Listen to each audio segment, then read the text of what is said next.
Pode sentar. Pode sentar. Eu vou convidá-los a abrir a palavra de Deus no segundo livro da Bíblia, no livro do Êxodo, no capítulo 3. Êxodo, capítulo 3.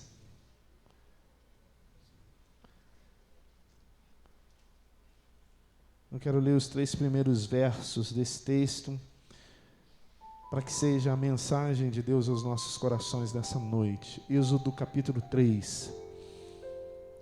Diz a palavra do Senhor.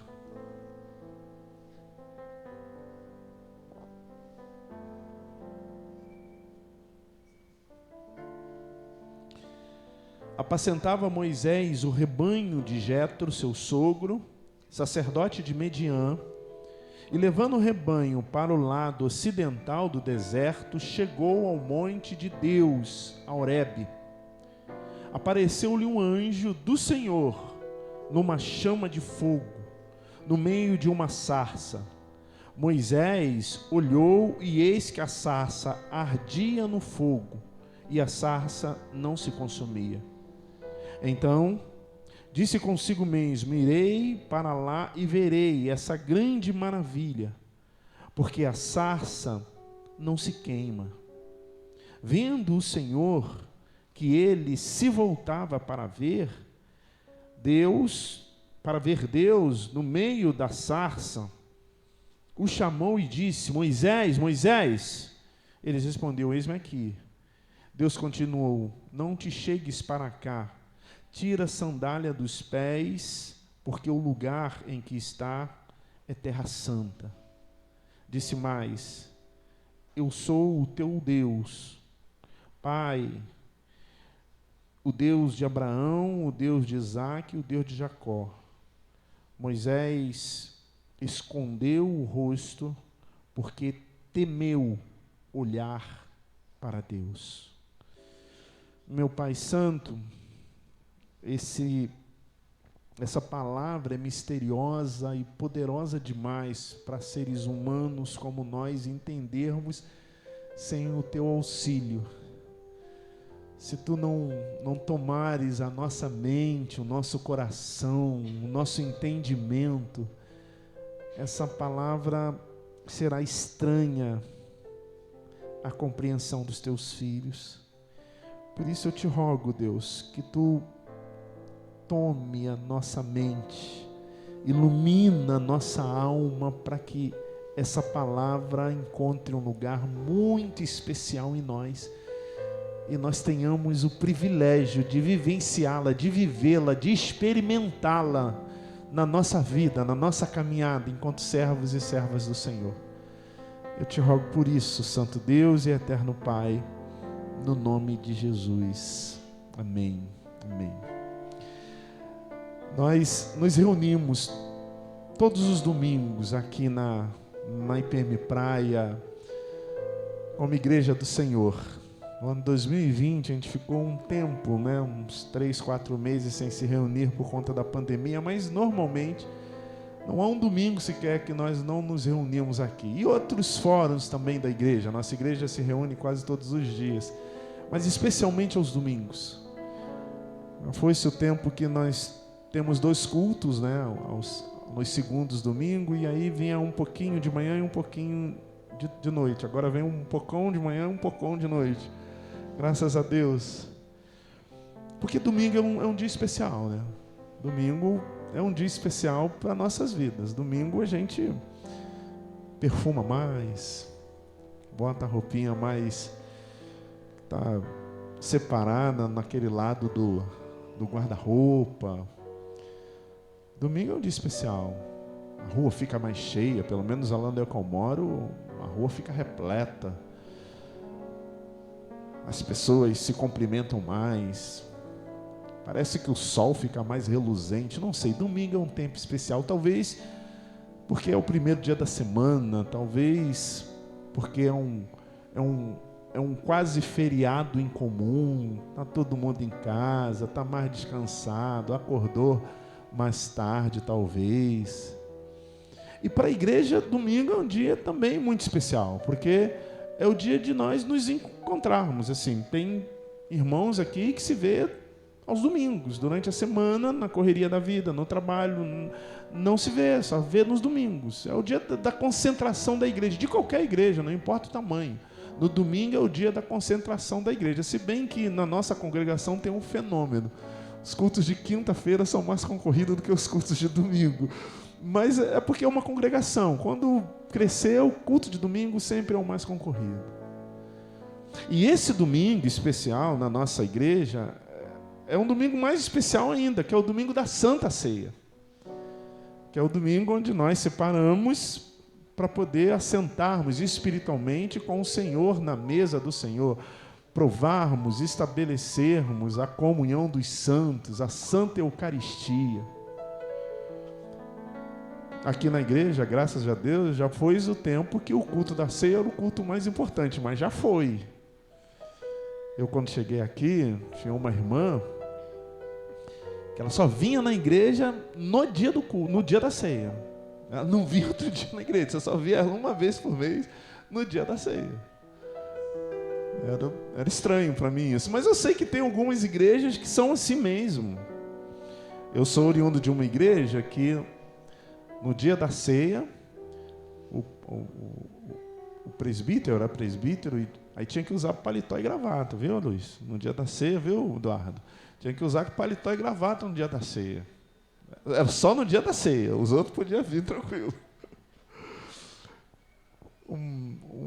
Uma vez eu conversando com um menino daqui, da região de vocês, e ele disse que me contou uma história que era cômica, trágica ao mesmo tempo. Ele disse para mim que foi visitar um irmão lá em São Paulo, um irmão que estava adoecido, e foi no final de semana e voltou correndo, porque era o dia da ceia.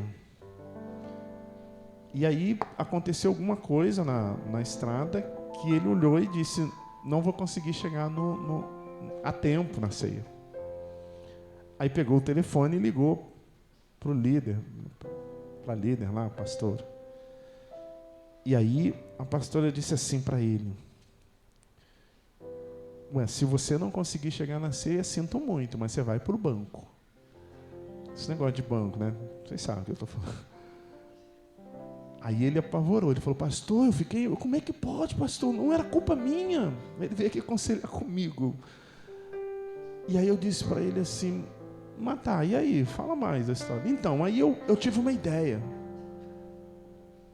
Eu liguei para ele e falei assim: pastor, se eu parar no meio do caminho e for na ceia, numa outra igreja, porque era primeiro domingo, normalmente a gente aqui que é segunda, eu não sei nem por que é segunda, mas normalmente as ceias é no primeiro domingo. Não sei nem porque, quando eu cheguei aqui já estava. Aí eu paro numa igreja, né? Normalmente e tomo ceia lá. Aí a pastora foi e falou: tudo bem. Você para aí numa igreja, toma a ceia, mas tira uma selfie e manda para mim. Aí ele falou assim: pastor, eu fiquei muito aborrecido. Porque, poxa, aí eu ficar no banco que eu não tomei a ceia, tudo bem, mas, ela não acreditou na minha palavra.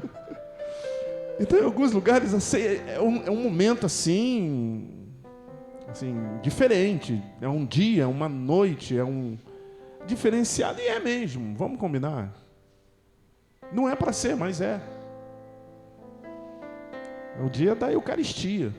Se bem que o Senhor Jesus disse para ceia ser em todos os cultos. Ele diz: todas as vezes que reunidos em meu nome, comei do pão e bebei do cálice. Ele não disse só uma vez por mês. A gente adaptou, como quase tudo na vida da igreja, a gente fez uma adaptação e não há problema nenhum.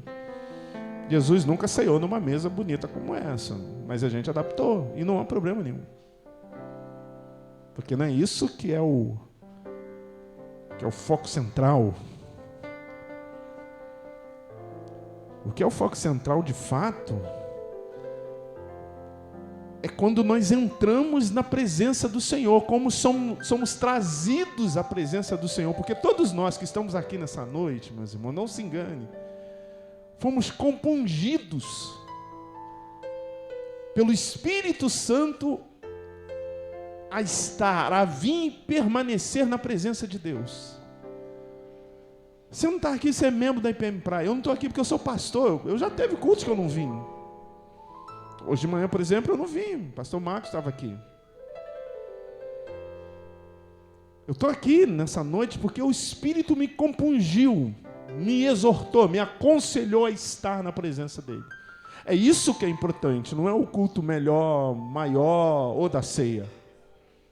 A importância é a presença de Deus. E esse trecho desse texto que a gente leu relata um episódio semelhante à Eucaristia. Moisés saiu apacentar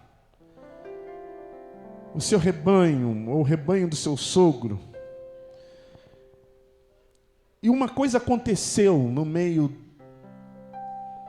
daquele apacentamento. Ele presenciou um arbusto queimando. E uma coisa chamou a atenção dele de maneira estranha. O arbusto queimava, mas não se tornava cinzas. O fogo ardia no arbusto. É como que você pegar uma fogueira de gravetos secos, colocar fogo, e aquilo ir queimando, queimando, e nunca se tornar cinzas, nunca consumir aquela madeira.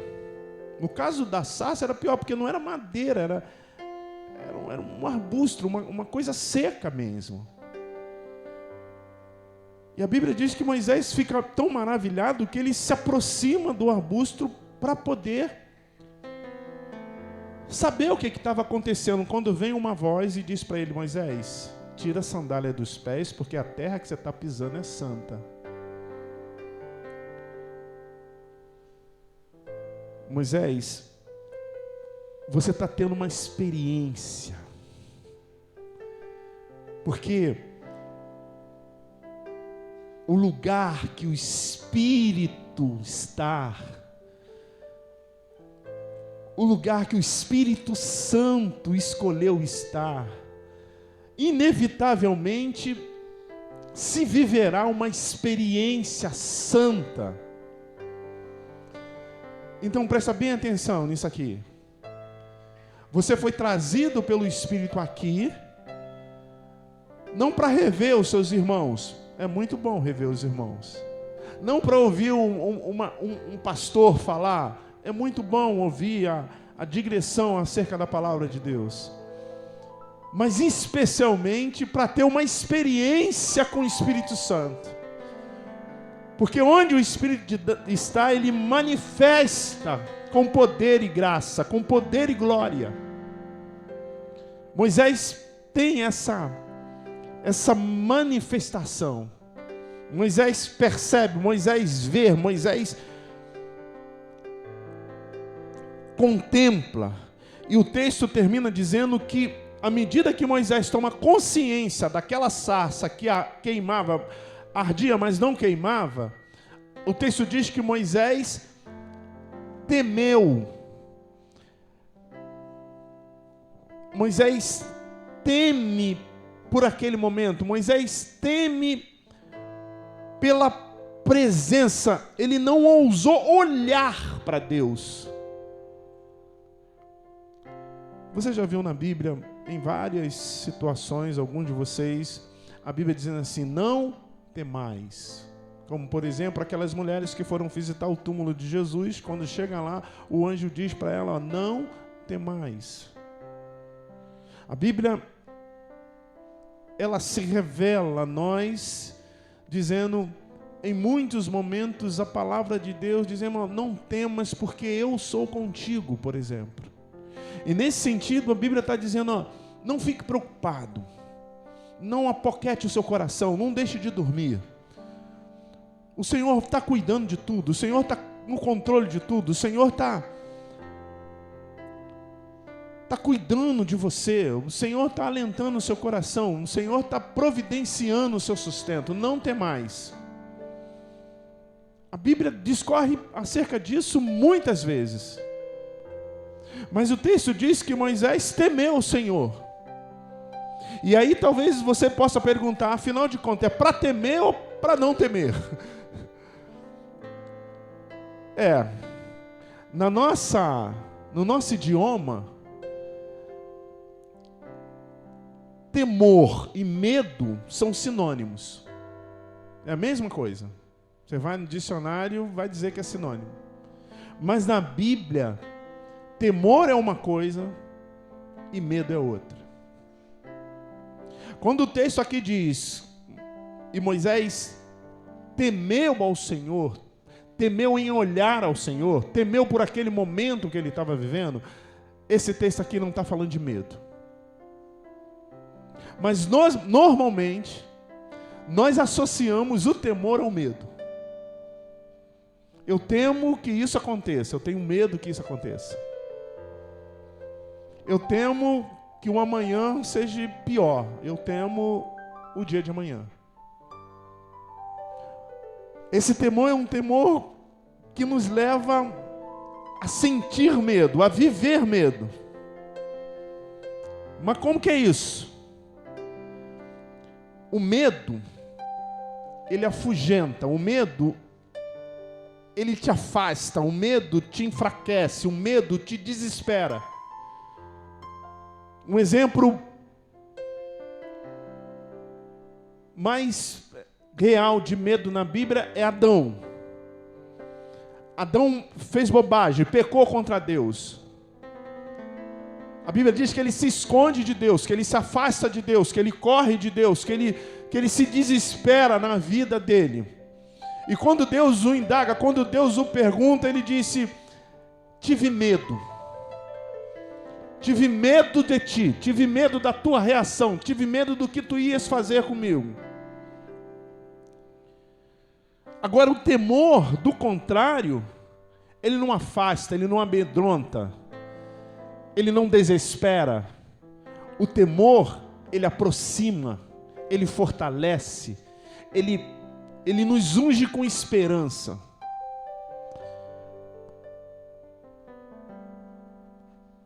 A palavra de hoje é para que você possa refletir sobre que relação você está tendo com Deus. Se é de medo ou de temor. Se as tuas ações têm te afastado de Deus, têm te enfraquecido na fé, têm desesperado, se as coisas que têm acontecido na sua vida têm te desesperado, ou têm te aproximado de Deus, ou têm te dado esperança, têm fortalecido, têm dado convicção à sua fé.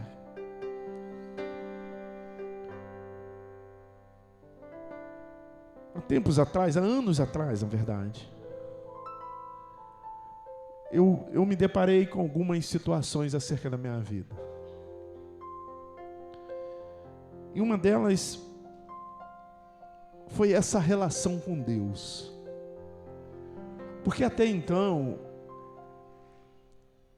eu seguia, eu buscava um Deus condenador, penalizador, um Deus que marginalizava. Eu já falei para vocês aqui uma vez que eu vibrei com uma pregação de um pastor conhecido aí, acho que a maioria de vocês conhece, e ele estava pregando sobre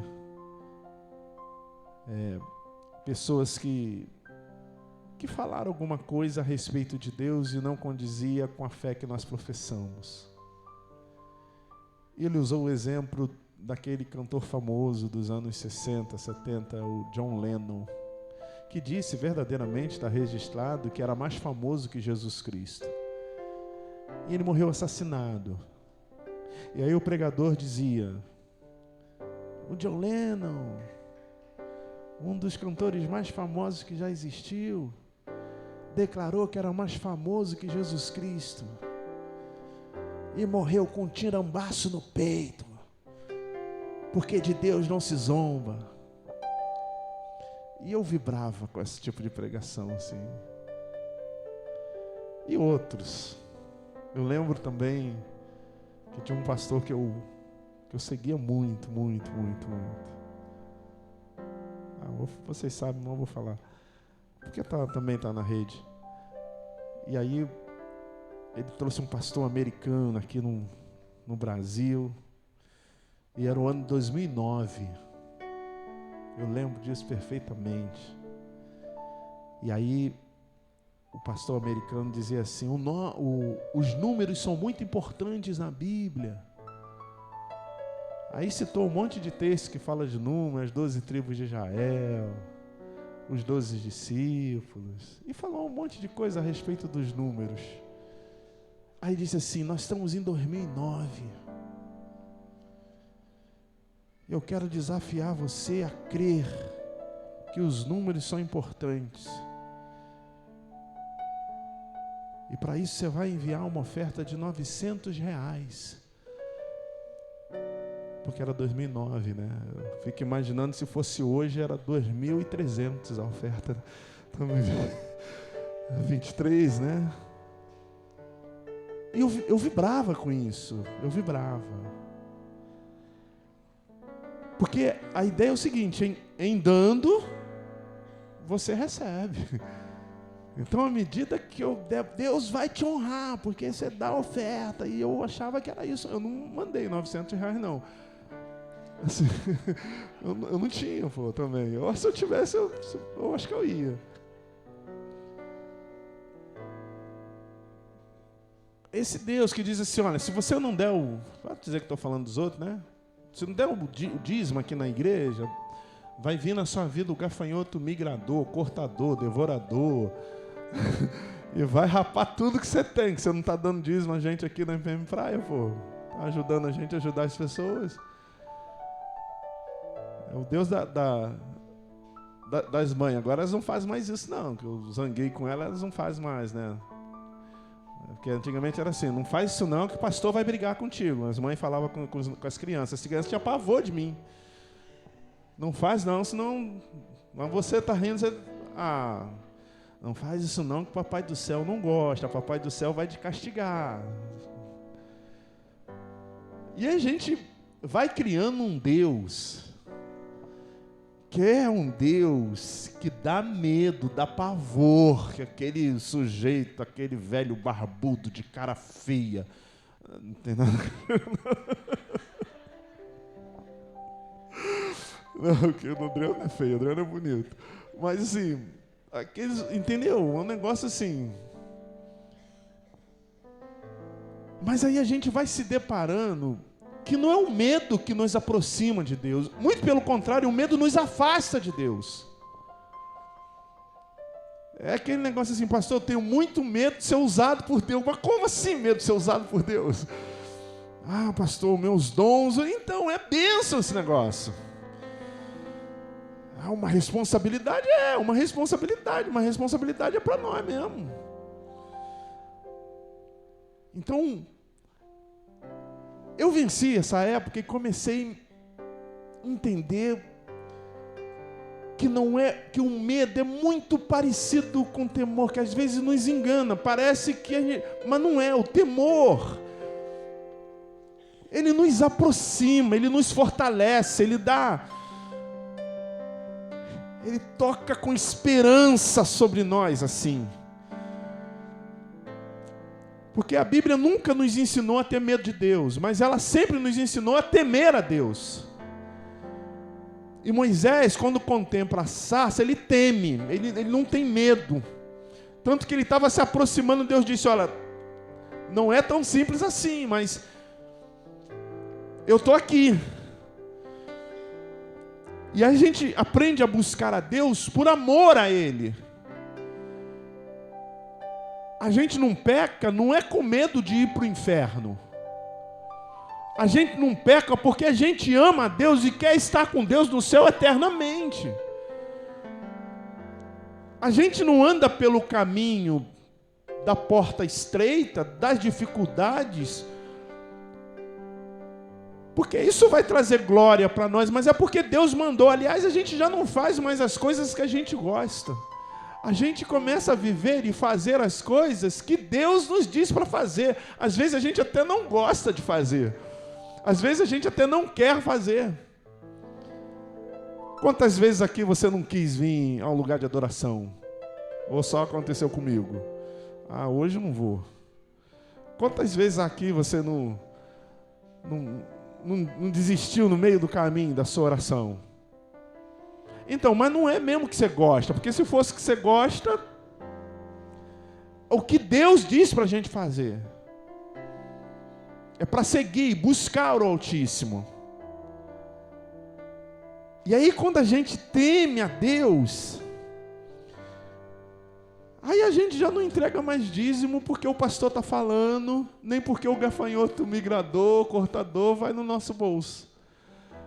A gente faz isso por sinal de generosidade, gratidão, amor, sem todo desprendimento, e se Ele não fizesse nada a respeito de nós, ainda assim nós continuaríamos contribuindo, simplesmente porque Ele disse para fazer. Se você não temer a Deus, você vai olhar aqui e vai falar assim: o Fabrício hoje não está muito inspirado. Não é que você está inspirado hoje não, mas sabe por que eu estou dizendo isso? Porque eu já disse isso, confissão pastoral. Fabrício hoje está muito inspirado, não. Mas eu também não sou jurado do The Voice para poder dizer que o Fabrício está afinado ou não está não, né? Eu sou adorador. Então não importa a condição que o Fabrício, que o Felipe, que a Monique, que a Daniela esteja. Importa é como meu coração está diante de Deus. Porque eu vou adorar com música, sem música, afinado, desafinado.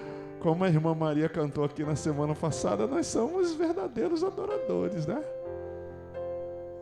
Mas se não teme a Deus, a gente começa a ver que tá ruim. A cadeira podia ser uma vermelha e uma preta, né? Para homenagear o meu. Mas quando a gente teme ao Senhor, aí a gente olha para a mesa, a gente não vê o pedacinho de pão. Porque o pedacinho de pão, o nosso aqui até, outro dia a Rose estava falando, né? O nosso é diferente, é internacional, né, Ju? Mas continua sendo um pedacinho de pão, porque o pedacinho de pão é pão. Agora, esse pedacinho de pão, ele tem uma diferença que só faz efeito na vida de quem teme a Deus. Porque ele representa algo, não é só um pedacinho de pão. Ele representa o sacrifício vicário do nosso Senhor Jesus Cristo que morreu por nós. E a gente só tem essa consciência se a gente temer a Deus. Então, se você e eu estivermos aqui por outro motivo que não seja o temor ao Senhor, eu diria para ti o que o anjo disse para Moisés: tire as sandálias dos pés, porque o lugar que você está é santo. E quando eu estou dizendo isso, eu não estou dizendo para você tirar sua sandália, o seu sapato, o seu tênis. Eu estou dizendo para você se despir de você, se esvaziar do seu eu, para que o Cristo ressurreto, aquele que está acima de todos os tronos, esteja entronizado na tua vida, nas nossas vidas.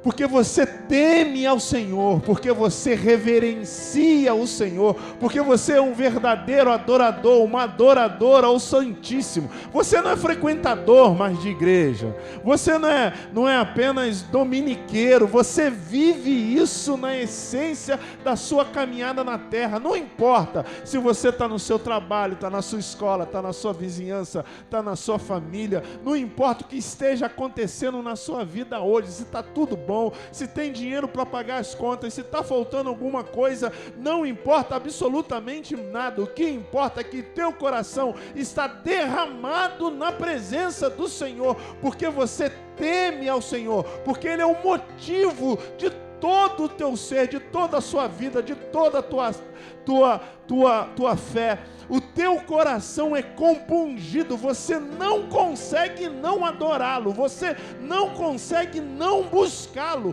você teme o Senhor na sua alma, você contempla a face do Senhor, e você levanta suas mãos, abre o seu coração, derrama a sua alma e diz: eis Deus, estou aqui, olha para mim, move sobre mim, manifesta na minha vida, assim como aquela sarça que ardia, mas não queimava, a minha vida será revigorada todos os dias, porque o teu Santo Espírito está sobre mim.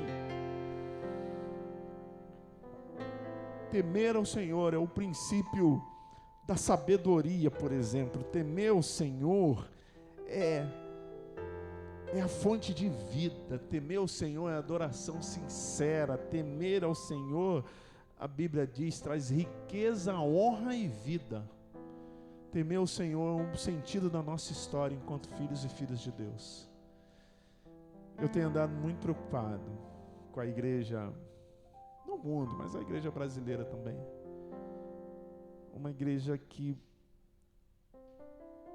tem muitos conceitos, mas tem pouco temor. Tem muitas ideias, mas tem pouco temor.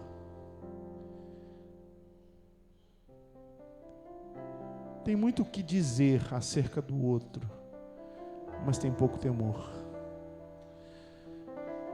Moisés, ele teme olhar para Deus, mas não é por medo, é por reverência, por respeito, com o coração contrito, com a alma cheia de adoração. Eu quero convidar você, no nome de Jesus, a temer ao Senhor nessa noite e participar da Santa Eucaristia.